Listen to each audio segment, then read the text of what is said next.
पत्नी निजे निज सिंधीर सिंदूर पोछीदेला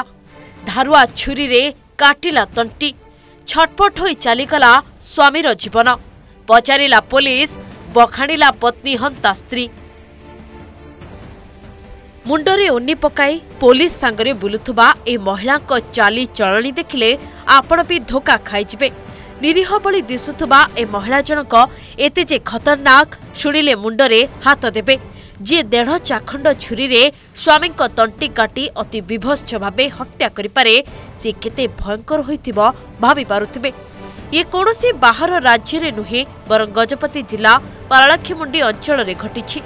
रायगड़ा जिला पुटासिंग अंजनाबासी गाँव उरिहानी रहित गुणपुर माछगुंटी गाँ जगदीश मालिका को 2024 मसीह प्रेम विवाह करथिला किंतु बाहाघर परे परस्पर को संदेह करबा आरंभ करथिले उभय जाहाकु नै स्वामी स्त्री भितरे अनेक समय पाटितुंड हेउथिला एमिति किछि मास बीतीगला परे स्वामी को बाटरू हटाइबा पई षडयंत्र करथिला पत्नी उरिहानी सेथिपाई मौका खोजुथिला। गत मार्च 6 तारिख राति रे उभयଙ୍କ भितरे पाटितुंड हेबा परे रागी जाइथिले पत्नी घरे पड़िथिबा एक देढ़ चाखंडर धारुआ छुरी रे स्वामी को तंटी काटी स्वामी को हत्या करबा परे फेरार मारिथिला पत्नी हत्या पाई व्यवहार करथिबा छुरी को पाखरि थिबा एक नाळ रे फिंगी देइथिला।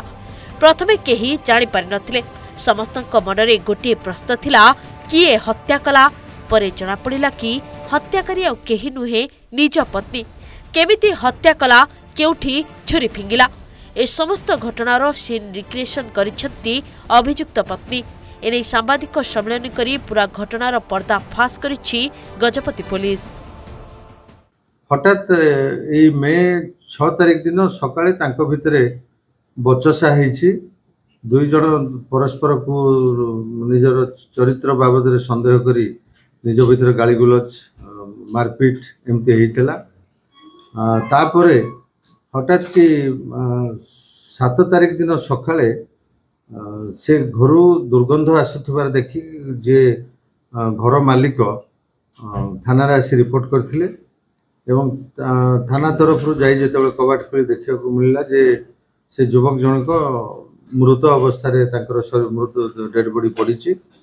एवं नाकरू प्रचुर रक्तस्राव होउतला जहाँकि बेक एवं छाती रे से रक्त गुड़ाक बोहीथिला संगे संगे ता उपरे इनक्वेस्ट कराइथिला एवं जिला हेडक्वार्टर हॉस्पिटल को पोस्टमार्टम पाई पठाइथिला। परवर्ती समय रे से मृतकंकर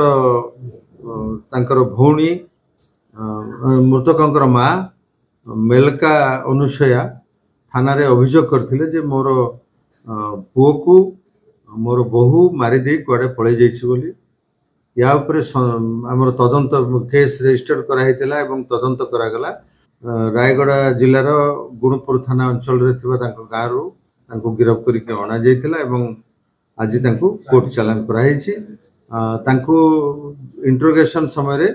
से मध्य निजे स्वीकार करिसंती जे आमे स्वामी स्त्री भलरे रहउतलु किंतु चरित्र को नेकी आम दुई जनक ऊपर संदेह रहिला जोथि पई सेदिन हमर झगड़ा हैला झगड़ा परे परे परिबा कटा छुरी रे मो स्वामी को आघात करथिली तांको बेक एवं छाती को। ए हत्या घटना को नै पूरा अंचल रे चांचल्यकर सृष्टि होइछि सेपटे अभियुक्त पत्नी को कोर्ट चालान करिछि गजपति पुलिस। गजपति रो आदर्श दास का रिपोर्ट ओडिशा रिपोर्टर।